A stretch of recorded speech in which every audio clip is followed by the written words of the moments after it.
Rupiah ini bagaimana sebenarnya sudah berdampak terhadap landscape usaha di Indonesia? Yang pasti yang terutama menjadi kendala adalah, biaya importasi bahan baku ya. Karena kan intinya banyak sekali kita bahan baku kita masih, dipenuhi dari impor. Nah ini memang kalau pemerintah nggak bisa menjaga misalnya gini, dunia usaha sendiri intinya bukan kita pengennya harus rendah itu adalah sekian rupiah, tapi kita juga mencegah adanya kagetan-kagetan gitu bahasanya gitu loh, Mbak. Hmm. Bahwa jangan sampai tiba-tiba pelemahan ini tidak terkendali oleh pemerintah sehingga misalnya gilirannya itu bisa misalnya selisihnya bisa 500 sampai Rp1.000 gitu dalam jangka waktu yang pendek. Karena itu akan menimbulkan ketidakpastian. Nah, ketidakpastian itu adalah musuhnya dunia usaha.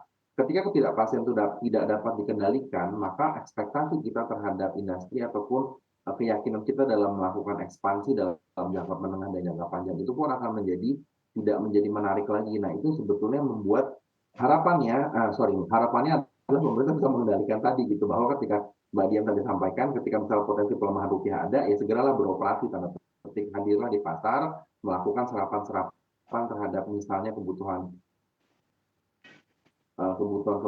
dan investasi yang beredar, sehingga kita bisa menekan dampaknya gitu, dampak-dampak yang dapat menyebabkan pelemahan rupiah itu sendiri.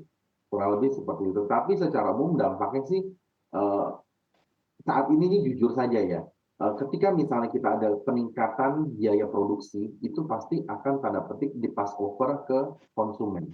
Itu yang Hmm. sudah menjadi satu hukum alamnya lah. Jadi kita tidak mau menutup-nutupi seperti apa, tapi memang pada akhirnya adalah daya beli konsumen lah yang akhirnya bisa berpotensi akan tertekan. Karena ketika misal permintaan itu turun, otomatis kami dari pelaku usaha kan menurunkan juga kuantitas produksi sesuai dengan kebutuhan pasar dan juga proyeksi permintaan di jangka menengah dan jangka panjang. Jadi sementara ini sih, so far masih so-so kami lihat, tidak ada koreksi yang sangat signifikan, tetapi kita juga melihat bahwa, dengan adanya contoh nih, momentum dalam waktu dekat ini adalah bulan Ramadan dan juga Lebaran. Harapannya stabilitasnya sudah terjaga sehingga kita semua sama-sama tahu nih momentum Lebaran itu adalah salah satu kemungkinan terbesar adalah daya beli masyarakat yang paling besar dan spending-nya Hmm. itu sangat menarik sekali untuk dunia usaha, bisa saving bahkan untuk kinerja operasional mereka sampai di akhir tahun dan apalagi ada stimulus THR, ada juga kemungkinan, semangat orang untuk kembali berkumpul setelah Ya. pandemi COVID-19 ini dinyatakan boleh lepas masker di tahun kemarin. Jadi ini momentum penting sekali untuk menjaga stabilitas dari sisi makronya kita. Momentum yang penting untuk menjaga stabilitas dan juga sentimen pertumbuhan ekonomi ya. Memang kalau tadi Anda sebutkan bahwa ada sentimen-sentimen yang baik yang juga disambut oleh pelaku usaha di Indonesia, terutama dengan dicabutnya PPKM dan juga nanti ke depannya dalam beberapa waktu dekat ini akan ada Ramadan dan juga Lebaran serta lain-lainnya. Dalam hal inflasi Mas, yang juga memang menjadi framework dari Bank Indonesia sendiri walaupun sekarang di kisaran 5%, tadi Budian juga menyebut bahwa di tahun ini kemungkinan inflasi akan terjaga di kisaran 3 sampai 4%. Masih ada begitu baik dalam hal kerangkanya masih begitu baik juga prospeknya untuk tingkat inflasi di Indonesia. Anda melihatnya dari kacamata pelaku usaha seperti apa tingkat inflasi yang relatif terjaga dan optimismenya terhadap landscape usaha di Indonesia? Ya, sebetulnya kalau masalah inflasi kita melihat bahwa otoritas ataupun pemerintah sudah berhasil ya menjaga itu selama beberapa tahun belakangan. Eee tingkatannya itu dijaga dalam angka yang sangat-sangat secara psikologis dapat diterima.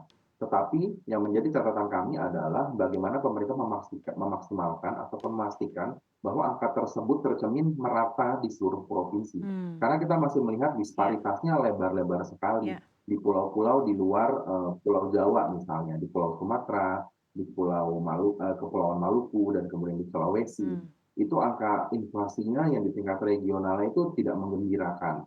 Nah, Ya. justru kadang-kadang karena konektivitas kita untuk, pasokan Hmm.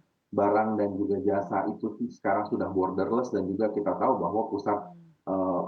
pusat pasokan itu ada di Jawa dan kemudian harus misalnya biaya logistiknya tinggi. Nah, itu sebetulnya harus digencarkan pemerintah bagaimana misalnya biaya logistik itu bisa semakin ditekan sehingga akhirnya ketika ada arus barang dan jasa itu keluar pulau di mana daerah penghasil dari komoditas tersebut, itu bisa semakin efisien gitu. Sehingga nantinya pada akhirnya stabilitas inflasi kita tuh betul-betul solid gitu. Jadi tidak angka besarnya saja, Tetapi dengan Indonesia negara kepulauan dan juga banyak sekali masyarakat yang membutuhkan stabilitas di daerah, itu bisa dirasakan. Nah, Baik.